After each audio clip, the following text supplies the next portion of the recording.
of the soul are related to the nature of its accumulated samskaras. Everything, the samskaras are the platform based on which everything happens. Therefore, these accumulated sanskaras really determine whether the soul takes its incarnation on earth in the east or in the west, in a male form or in a female form, in one cycle of existence or in another. The facilities afforded by a specific incarnation are dependent not only upon whether an incarnation is in the male or female form, but also upon whether it takes place in one cycle of existence or another cycle of existence, and whether it matches the tenor of earthly life in Eastern Hemisphere or in the Western Hemisphere. In other words, we just don't reincarnate randomly. At the time of reincarnation, all these factors are taken into account, rather automatically, you can say unconsciously, so as to afford us the best opportunity to negate, to experience, and to wipe off our accumulated samskara. So all these things that take place, it just does not happen randomly.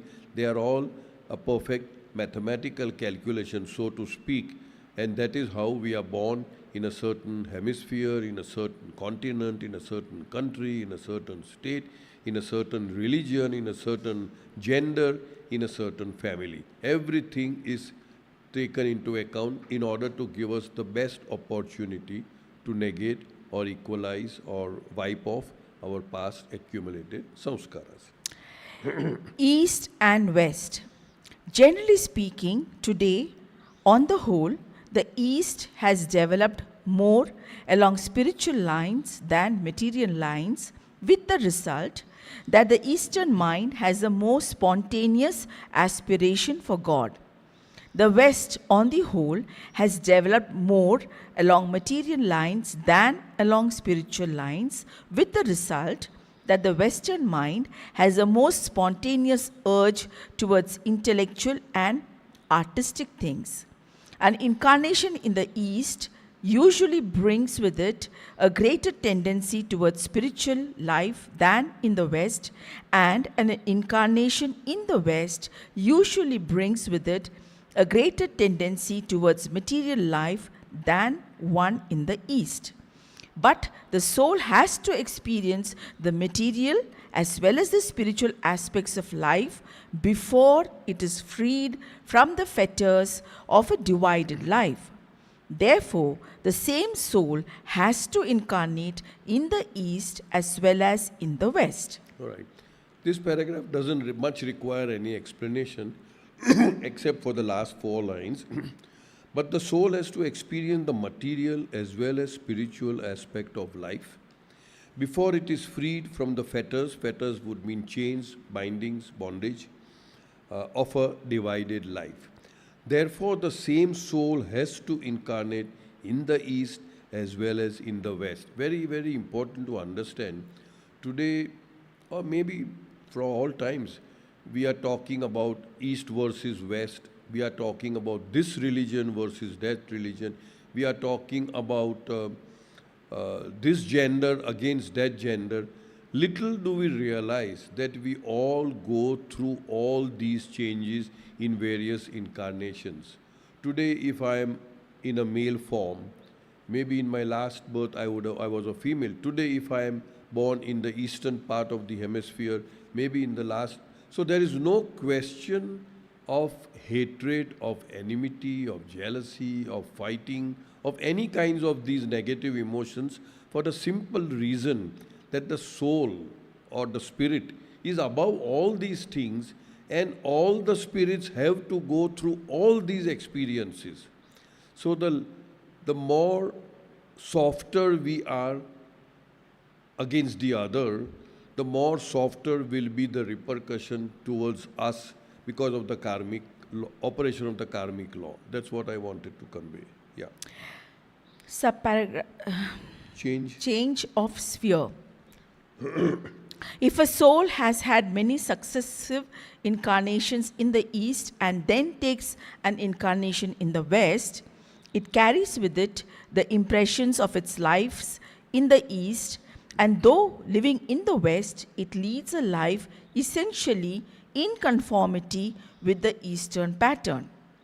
If a soul has had many successive incarnations in the West and then takes an incarnation in the East, it carries with it the impressions of its lives in the West, and though living in the East, it leads a life that is in conformity with the Western pattern. Sometimes one may thus have, for example, a European soul in an Indian form or an Indian soul in European form. It must be borne in mind that this distinction is only relative to past incarnations and sanskaras, and that the soul as such is beyond such distinctions. So again here, I think it's very simple to understand that if a soul has been incarnated in the East for several, it has accumulated a large amount of Eastern sanskaras, so to speak. And when that soul is born in the West, it will tend to lead a life which an Easterner leads, and vice versa. I remember somebody quite closely, young boy, very, very young, with no idea. So from the very young age, if he were to ask his daddy, in terms of, he was an Indian, this costs how many rupees, this toy is costing how many rupees. So he would say, Dada, how many dollar? How many dollar? So that, I don't know who gave that thought about dollar, but he would talk in terms of dollars from a very, very, very young age. So perhaps the guess is that this is a Western soul who has been born in the Eastern hemisphere, and that way, that is how it happens. And as of now, that particular person whom we know very closely is already a resident of the West, studying in the West. So these things do happen. All right. Cycles of existence. The facilities afforded by male and female incarnations are not rigidly invariable. They change according to the cycles of existence as well as whether the incarnation is in the East or in the West. In some ages, men are more active, energetic, and materialistic than women. In other ages, the reverse is true. In the past, the women of the East were brave and intellectual. They considered no sacrifice too great for the happiness and well-being of their husbands, and their spiritual humility extended to looking upon the husband as God himself. We call it Pati Parmeshwar, Now, in the Eastern Hemisphere, the average man has a greater spiritual inclination than the average woman, just as in the West, the average woman of today has a greater spiritual inclination than the average man. A man living in the East is different from a man living in the West, and a woman living in the East is different from a woman living in the West. The joke is that in comparison with members of the opposite sex, the same soul shows varying degrees of superiority, inferiority, or equality with regard to spiritual or material matters, depending upon the cycle of existence, the sex of its body, and the earthly sphere in which it has taken an incarnation. It takes an incarnation. Again here, nothing to be explained as such, but the crux, the kernel of it is this.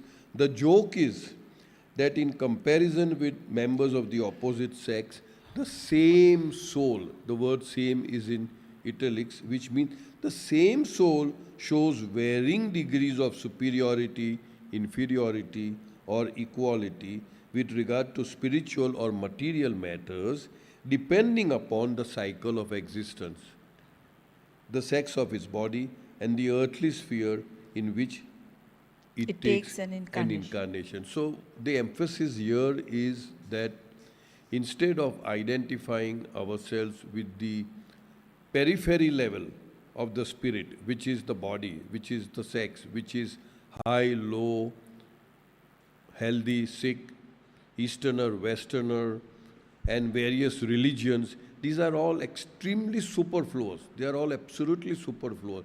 The important thing that Baba is trying to convey is that the same soul goes through all these things.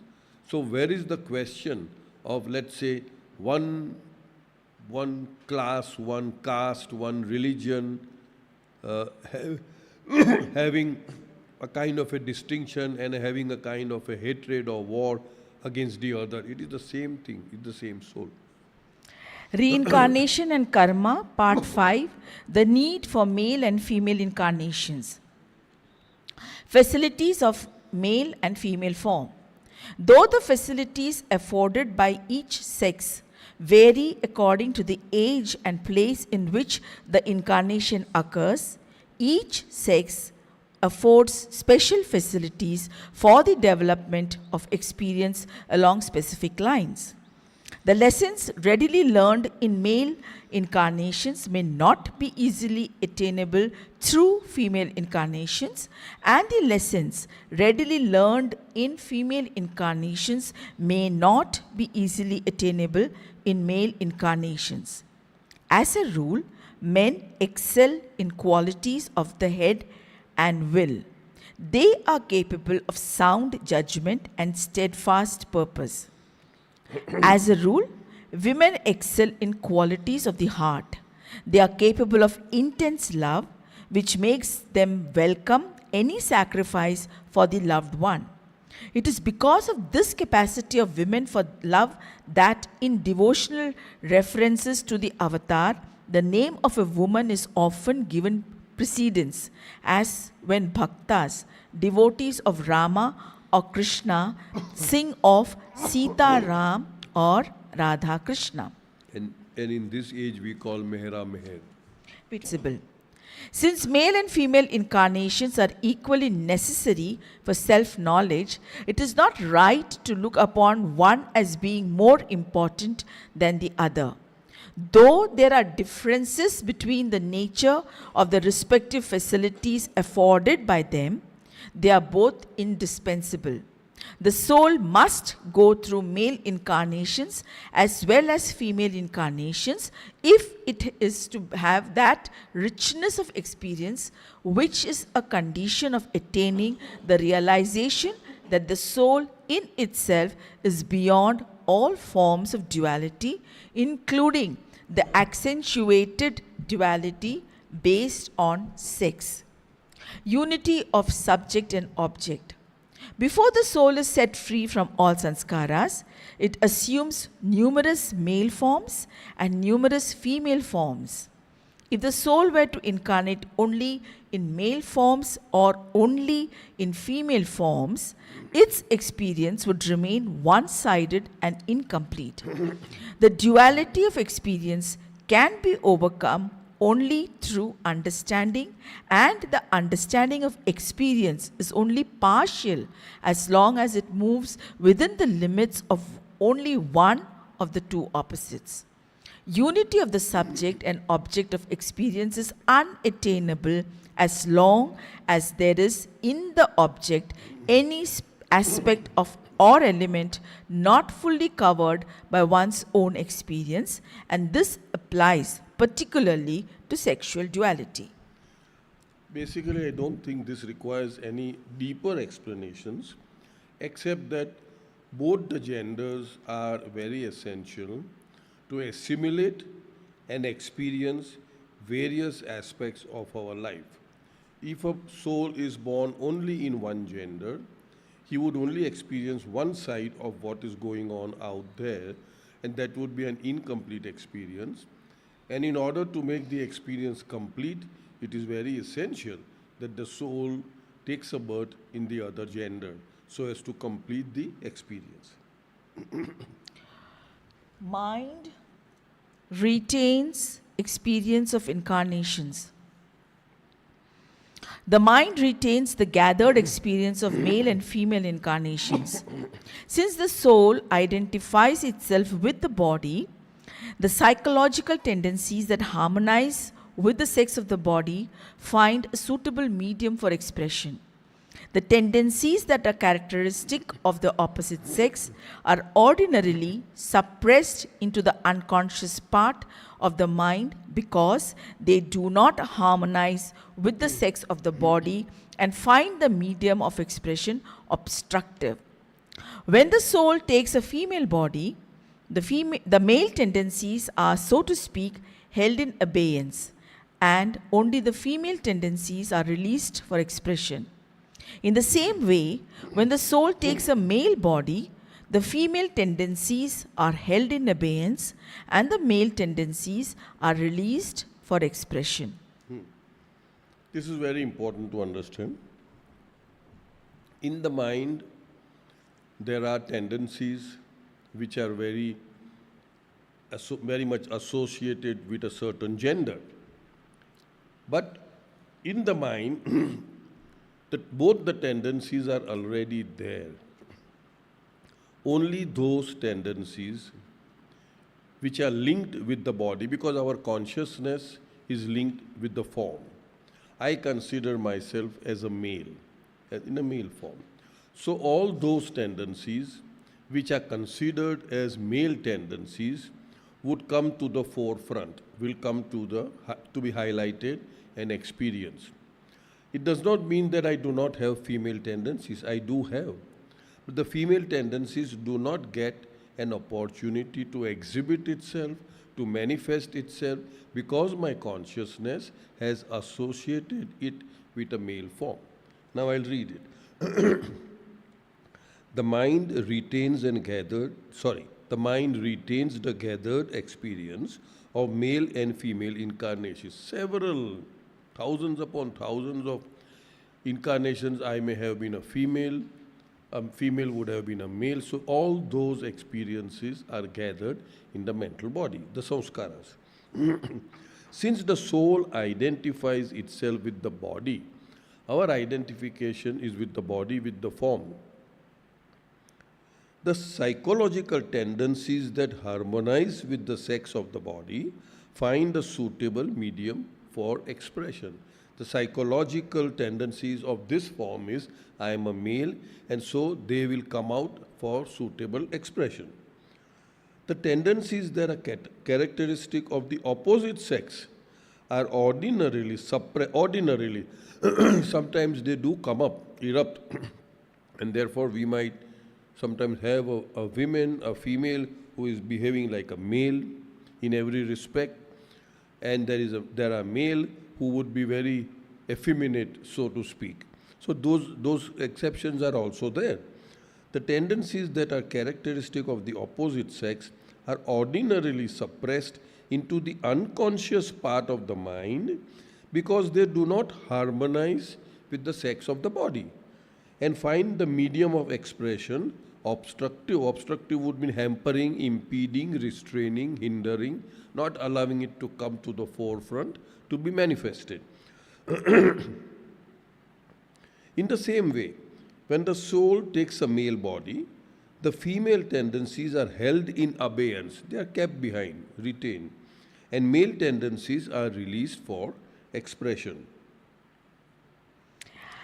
Yeah, go ahead. Genesis of sexual entanglement. In abeyance would, suspended, withheld, not brought out in the forefront, not manifested. They are latent. Okay. Identification with the body involves identification with the sex of the body. It therefore implies a free play only for that limited part of the mind which is in tune with the sex of the body. Since the other part of the mind is repressed and latent in the unconscious, there arises in the conscious part a feeling of incompleteness as well as a tendency to restore completeness through attachment to persons of the opposite sex. By getting entangled with the opposite sex, the buried part of the mind that is not in tune with the body seeks some kind of expression through another. From this point of view, sexual attraction might be said to be a result of the effort the mind makes to unite with its own unconscious part. Sex is a manifestation of the ignorant attempt the conscious mind makes to compensate for the fragmentation entailed in identification with the sex of the body. This attempt to compensate for fragmentation is doomed to be futile, however, because it is not only based upon identification with the body but actually accentuates it by setting into opposition the body of the opposite sex and getting entangled with it through attachment and possessiveness. So very beautifully Baba says what we call as sex attraction. A male getting attracted towards a female and a female getting attracted towards the male. The reason being that in a male form, what comes out at the conscious level are only the male tendencies. So the male feels incomplete. Although the female tendencies are already there in the mind, they are restrained, they are not given manifestation. So the male tries to make his tendencies complete by being attracted to the female and vice versa. But Baba says that is not a proper thing, because ultimately we have erroneously identified the soul with a body, and body is just an illusion. So let's read what Baba has to say.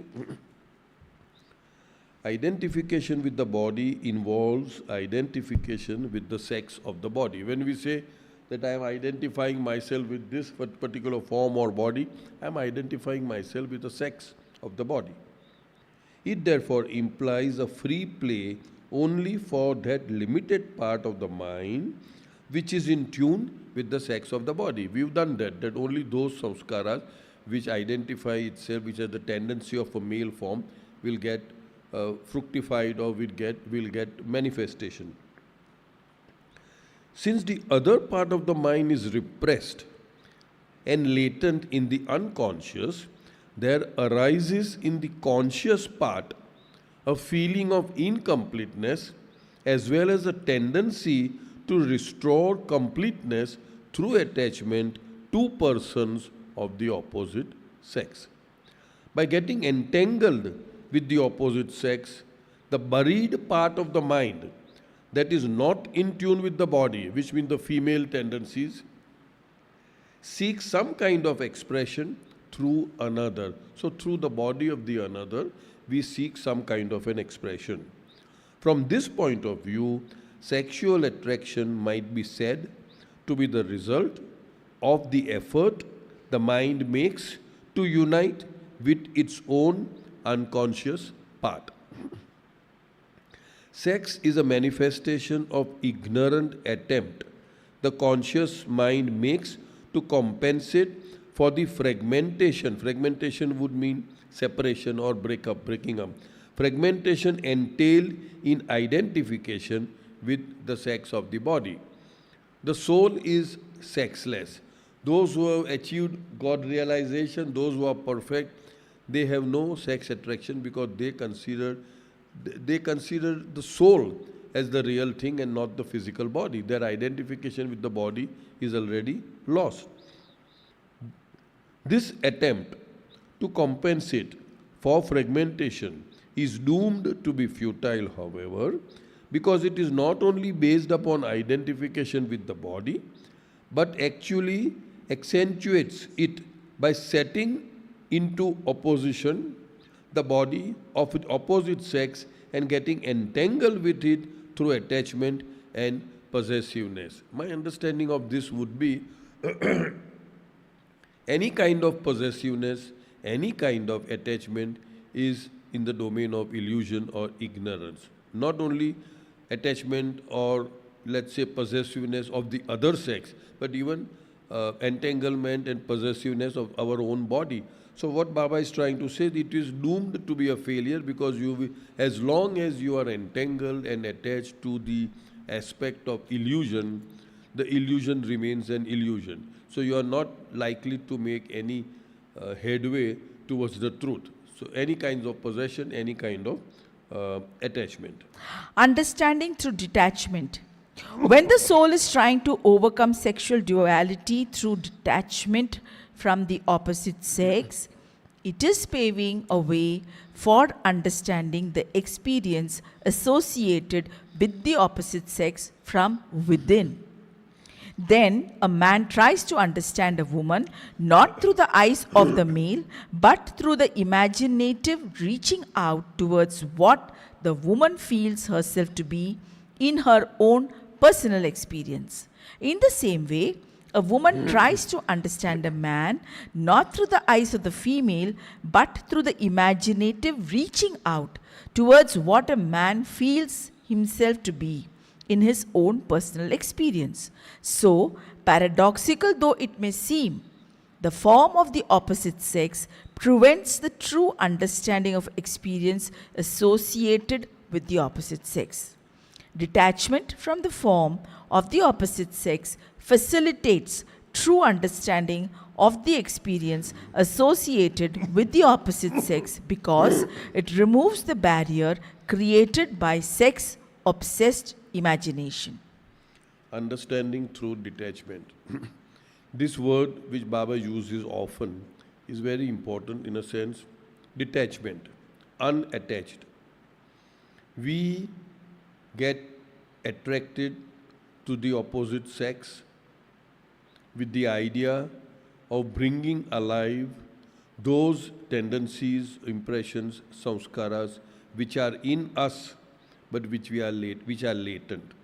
So Baba says that you can do it by two ways. One is through entanglement and possessiveness and association with the physical form of the body, or through imaginative experiencing of what the opposite sex experiences, and that has to be done from within. That's what Baba is trying to convey. When the soul is trying to overcome sexual duality through detachment from the opposite sex, it is paving a way for understanding the experience associated with the opposite sex from within. The word within is under it. In other words, not to have the physicality of the attachment, of the entanglement, of the possessiveness, but to visualize within, through your own imaginative process, what the opposite sex experiences. Then, a man tries to understand a woman not through the eyes of the male, but through the imaginative reaching out toward what the woman feels herself to be in her own personal experience. In the same way, a woman then tries to understand a man not through the eyes of the female, but through the imaginative reaching out toward what a man feels himself to be in his own personal experience. So, paradoxical though it may seem, the form of the opposite sex, the form, because we are now in this particular process, we are bypassing the form and going to the feeling and the imaginative reaching out to the feeling within. So paradoxical though it may seem, the form of the opposite sex prevents the true understanding of experience associated with the opposite sex. What I personally feel is, this is how I feel, my own, what should I say, limited intellect telling. The more I am attached to my form as a male, the more I would be attached or associated with the other form as the female. So in other words, my understanding is we have to be detached from our own attachment to a certain form. We have to rise above form or rise above the identification of the gender. Detachment from the form of the opposite sex. But this detachment of the form of the opposite sex will come, my understanding, if there is detachment to the form of the same sex. Because if I am detached from my own form as a male, I tend to be a little more detached to the other form which I consider as a female. So detachment from the form of the opposite sex facilitates true understanding of the experience associated with the opposite sex because it removes the barrier created by sex obsessed imagination. When you have friends, you don't feel the sex. When you Have friends, Well, Soumya says, when you have friends, you don't feel the sense of sex. Well, you may not feel, but there are others who make friendship only because of that, only for that. So it's a very individual, yeah, because many times Soumya keeps saying, oh, I've got so many male friends and I just don't feel. But that is because you are so advanced that you don't attach yourself to your own form as a female form. So it could be that. That is your experience. There are people who may, in fact, get into friendship only because they are attracted with the opposite sex. It may not be true to you, or to many others it may not be true. all my friends don't feel like that. We don't feel like that. Freedom from sex. Birds of feather flock together. Birds of the same feather. Birds of the same feather, yeah. Birds of the same feather flock together. So maybe your circle of friends, what you call, they all don't feel that way, and that's a very good thing. It's a very positive thing. No, means yes. it happens. It is It not happened, yeah. Yeah. Freedom from sex-ridden imagination. If one is transcending sexual duality and trying to understand the experience associated with the opposite sex, sometimes one actually exhibits the traits usually associated with the opposite sex. Thus, for example, some aspirants in the male body at one phase or another actually put on the clothes of women, talk like them, feel like them, and take on their habits. But this is only a passing phase. With inner understanding when inner understanding of the relevant experiences is complete, they neither experience themselves as male alone nor as female alone, but as being beyond the distinction of sex. The experiences connected with the male and female forms are both accessible and intelligible to the aspirants who have transcended sexual distinctions. They remain unaffected by the limitations of either because through understanding they have freed themselves from the limiting obsessions characteristic of sex-ridden imagination.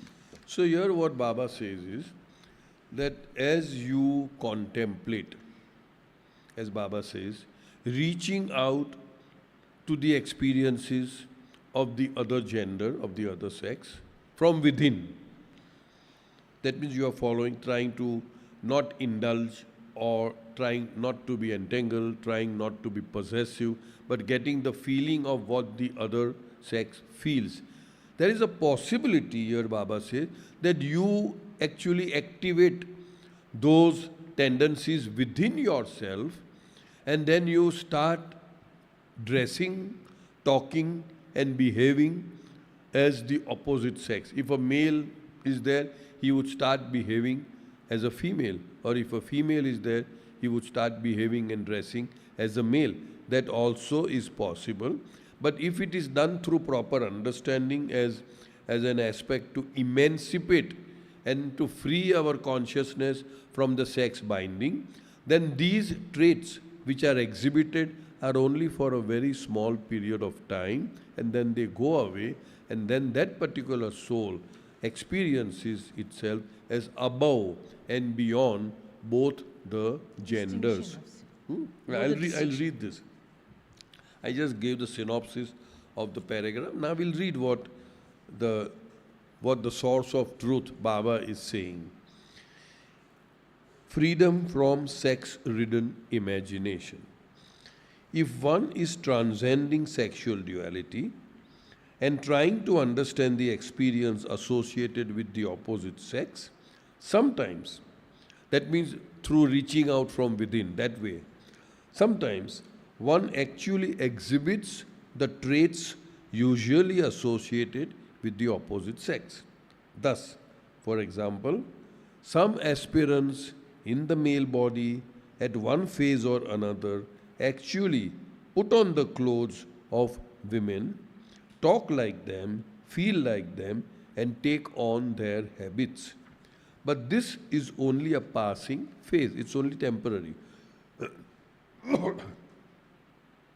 When inner understanding of the relevant experience is complete, if the experience is, I as a male want to experience what the female feels, I go so deep into it and I start behaving like a female, dressing up like a female, taking on their traits and habit patterns and all that temporarily. And when I feel that the experience is complete, they neither experience themselves as male alone nor as female alone, but as being beyond the distinction of sex. The experiences connected with the male and female forms are both accessible and intelligible to the aspirant who have transcended sexual distinctions. They remain unaffected by the limitations of either, because through understanding they have freed themselves from the limiting obsessions characteristics of sex-ridden imagination. So through this inward or within reaching out, you for a temporary period you experience their feelings, you behave like that, and then you go beyond both the genders. Reconciliation of conscious and unconscious mind. The completeness that the mind seeks is not attainable through attachment to other forms and their accession. It is to be sought within by recapturing the lost unity of the mind.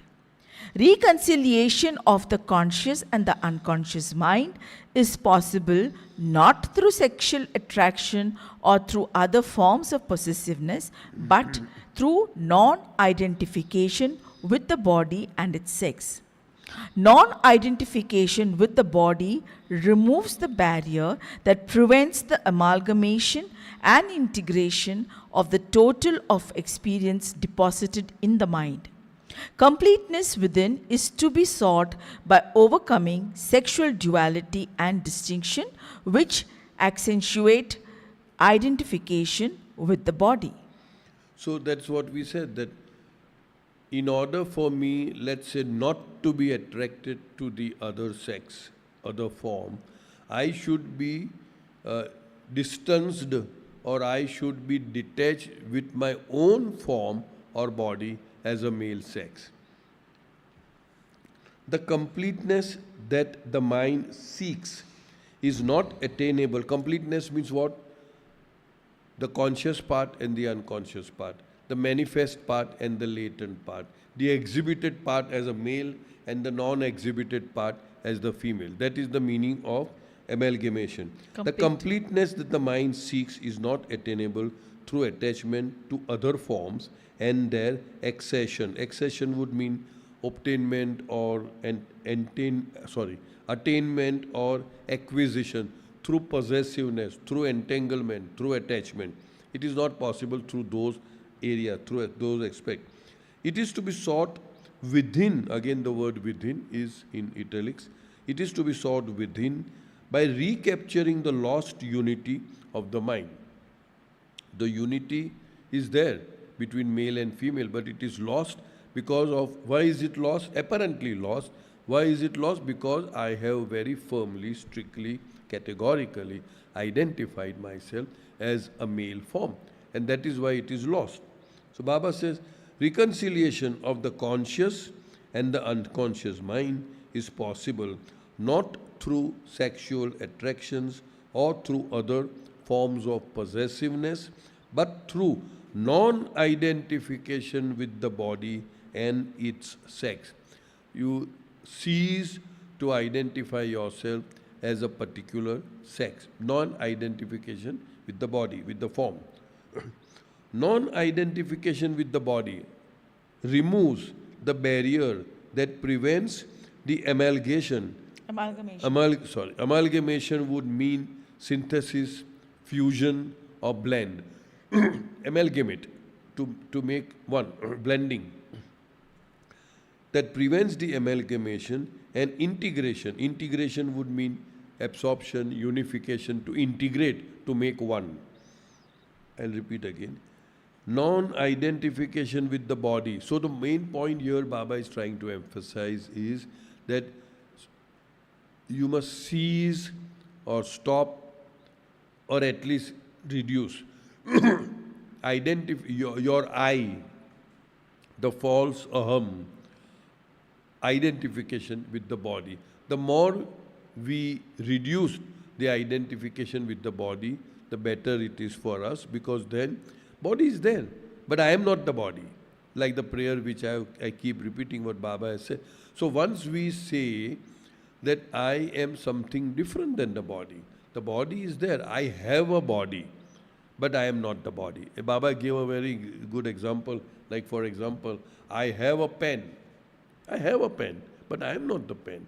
In the same way, if the pen is lost, it is lost. It's okay.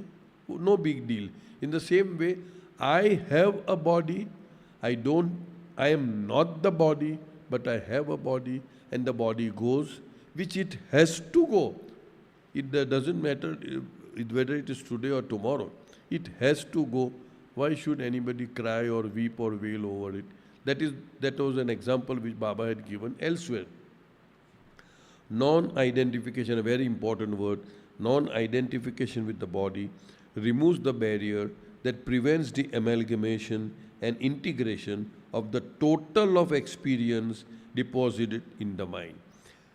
The total of all the male forms, millions, all the female forms are already stored in my mental body, and only those samskaras or impressions will find fruition, it will be fructified because of my false, erroneous, ignorant identification with the sex of the body. So only those parts will come, the balance will remain. So here Baba says, if you really want to amalgamate, unify, assimilate, make it into one, then the word is non-identification with the form of the body.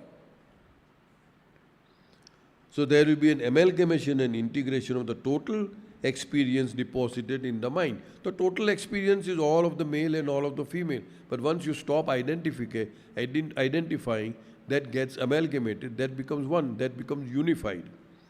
Completeness within is to be sought by overcoming sexual duality and distinction, which accentuate identification with the body. That which accentuate, once you start non-identification with the body, then automatically all these differences just dwindle away. Divine love.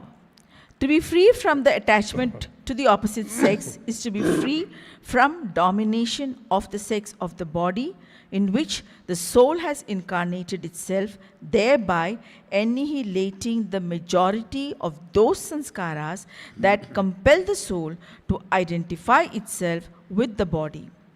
The transcending of sexual duality does not, in itself, amount to the overcoming of all duality, but it certainly goes a long way towards facilitating the complete transcendence of duality in all its forms. On the other hand, it is equally true that the problem of sexual duality is a part of the problem of duality as such. Its complete solution comes when the wider problem of all duality is solved through divine love, in which there is neither I nor you, neither man nor woman. The purpose of male and female incarnations is the same as the purpose of evolution itself. It is to enable the soul to arrive at its own undivided and indivisible existence. Beautiful. The soul is undivided, is indivisible, is sexless. It doesn't have a sex. It's only when the consciousness develops, the mind develops, along with the consciousness, which is obviously samskaras, impressions, mind, the form develops. Without samskaras, there is no form. So when the form develops, the sex or the gender also develops. So Baba says the whole purpose of creation is to come to that particular point where we experience absolute, total non-duality. Non-duality would mean there is no I and there is no you. And Baba says that duality of sex plays a very important and integral part in the duality of everything connected. It's a very, you can say, strong duality. And once you have mastered or overcome the duality of sex, you have not overcome the entire duality, but it goes a long way in mastering or overcoming the complete aspect of duality. That's what Baba is trying to convey. So now, and the subtitle is Divine Love. We all know what love is. In short, it gives, it cares, it is not concerned with what is the payoff that I am getting, what am I going to get out of it, what is the benefit to me. I'll do it if it is convenient, I'll do it if it is comfortable. No, it just gives and gives and gives. That is what divine love is all about. And Baba also said elsewhere that divine love basically is a gift given by God to men. It is a gift rarely given. Why it is rarely given? Not because it is in short supply, but it is because there is no demand for it, let's put it that way, or there is no, you can say, crucible or container that will be able to contain that divine love if it is poured into the being of any human. And once it is poured, the person becomes like a fish, Baba says, flopping out of water, wanting to go back to the ocean. It's a very rare thing, and that is the real love that Baba talks about, which will make us so desperate for oneness, for unison with God.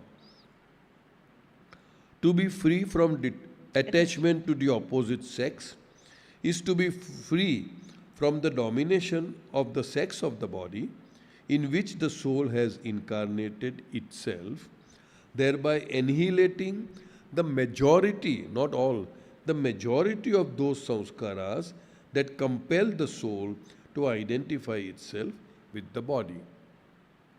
The transcending of sexual duality does not in itself amount to the overcoming of all duality, but it certainly goes a long way towards facilitating the complete transcendence of duality in all forms. Transcendence would mean dominance, supremacy, influence. The entire aspect of creation is in duality. But if we are able to overcome the sex duality, it will go a long way. It will help us tremendously in overcoming the other duality. On the other hand, it is equally true that the problem of sexual duality is a part of the problem of duality as such. And elsewhere Baba says it's a very integral part, it's a very important part. If that part is taken care of, then the rest of the part can be attended to rather comfortably. Its complete solution of duality, when the wider problem of all duality is solved through divine love. And when divine love is gifted to us, then there is no question of any duality, in which there is neither I nor you, neither man nor woman. The purpose of male and female incarnations is the same as the purpose of evolution itself. The purpose of evolution is to come to a point where we realize that I am the only one that exists, that there is no duality at all. It is to enable the soul to arrive at its own undivided and indivisible existence. The soul is undivided, it is indivisible, but through ignorance, through the process of evolution, through the process of consciousness, through identification with the body, the duality God created, and it comes to a full circle when we realize that there is nobody other than I alone exist. Aham Brahmasmi. So here we end one chapter, and I suppose we end our session also, right? Because 1 hour? We have 6 minutes. yes, Yeah. 10 minutes. 10 minutes. We'll do the second chapter. 40, yes, 6 minutes. 6 minutes. 6 minutes then? 5 minutes. 5 minutes. That's what I no. I don't think we should start a new chapter. So, anybody has any questions? Nobody has any question. Everybody understood. Okay. So, thank you, Meher Baba. Thanks a lot, and thanks to all of you. Avatar Meher Baba ki jai. Thank you.